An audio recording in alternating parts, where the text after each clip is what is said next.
అందరికి నమస్కారం. నేను మీ doctor R Suresh, chest physician, Hanamkonda. ఇప్పుడే మాట్లాడుతున్న మనిషి ఒక్క సెకండ్లో కూలిపోయాడు. నొప్పి లేదు, ముందస్తు హెచ్చరిక లేదు. ఇదే కార్డియాక్ అరెస్ట్. కార్డియాక్ అరెస్ట్ అంటే ఏమిటి?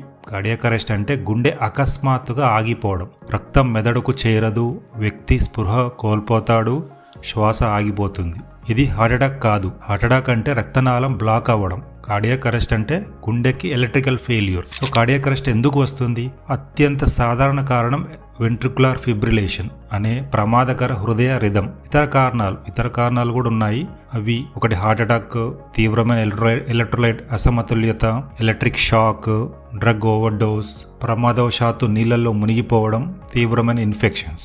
ముందస్తు హెచ్చరికలు చాలా సందర్భాల్లో అకస్మాత్తుగా వస్తుంది, కానీ కొందరిలో ముందుగా ఛాతీలో నొప్పి రావచ్చు, తీవ్రమైన ఊపిరి ఆడకపోవడం, గుండె దడ, ఆకస్మిక తల తిరుగుడు లేదా మూర్ఛపోవడం. ఈ లక్షణాలను ఎప్పుడూ నిర్లక్ష్యం చేయకండి. ప్రతి క్షణం ఎందుకు ముఖ్యం? కార్డియాక్ అరెస్ట్ తర్వాత 4 నిమిషాల్లో మెదడు దెబ్బతినడం ప్రారంభమవుతుంది. 10 నిమిషాల్లో మరణం సంభవించవచ్చు, కానీ సమయానికి చర్య తీసుకుంటే ప్రాణం కాపాడవచ్చు. వెంటనే చేయాల్సిన పని అది ప్రాణరక్షణ. ఎవరైనా కూలిపోతే వెంటనే సహాయం కోసం పిలవండి. సిపిఆర్, దీన్నే హృదయ శ్వాసకోశ పునర్జీవన చర్య అంటాం. సిపిఆర్ ప్రారంభించండి.